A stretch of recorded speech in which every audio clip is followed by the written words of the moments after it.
Welcome to this week's edition of the Week in Triathlon. Let's roll that intro and get stuck into this week's news.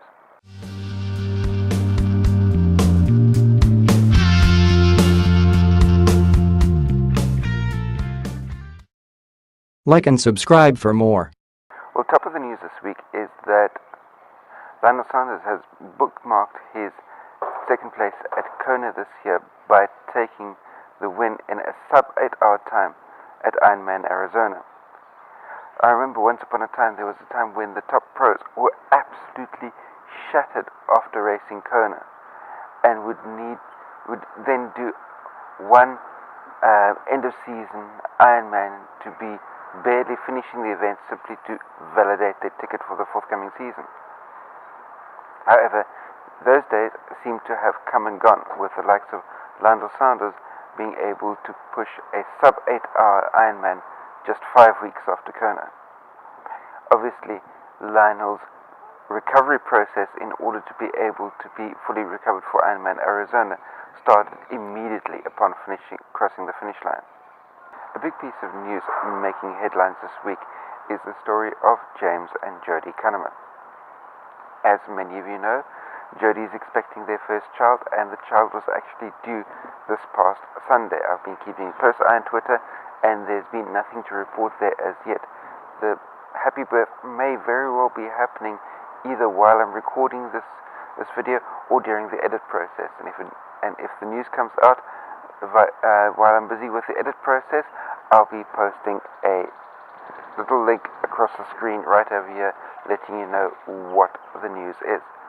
But the other piece of news coming out of that is the baby was due on Sunday, but on Saturday, James was out for a mountain bike ride, and in the Yonkosuk Nature Reserve, he did one of the super gnarly, super technical downhill segments in the Yonkosuk forest, and managed to get through that absolutely fine. He was right at the end of his mountain bike ride, literally 100 or so meters from the gate at the bottom, down the nice, wide, flat, open forest road, and somehow his handlebars got away from him, and he fell down, hitting his handlebar end really hard in the process, double fracturing 5 ribs and puncturing a lung. So, just 5 weeks after getting his 8th place in Kona, James is in hospital, needing to nurse a punctured lung back to full health. But there's a little piece of advice here for all of you out there, is you have to remember that the ride is not over until you have wrecked your bike. Simply put, is that a moment's lapse in concentration, even when the trail is super easy and super smooth, can result in catastrophic consequences. The interesting fact now is that both James and Jodie will be in exactly the same hospital, but in opposite wings of the same hospital.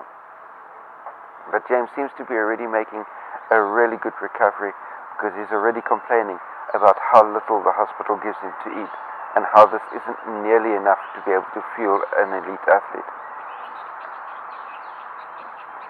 Then next up is a piece of news that comes out from the world of cycling.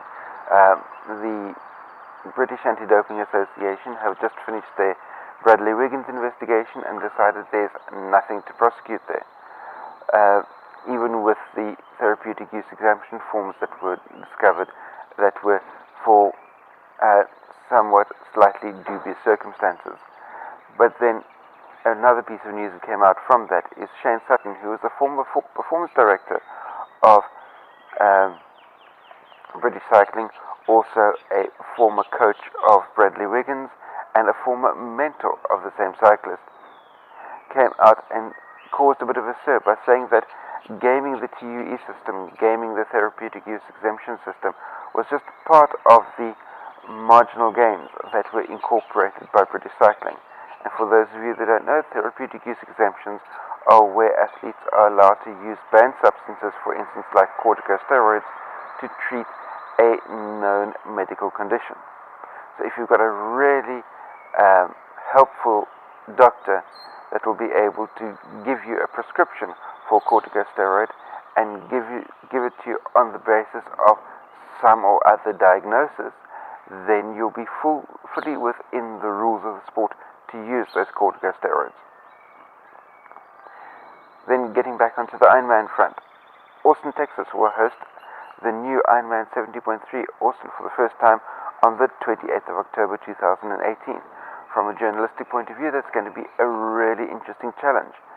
Do you stay in Hawaii post-Kona and cover the Exterior World Championship, or do you make the trip across to Austin for the Ironman 70.3? Interesting dilemma, that one.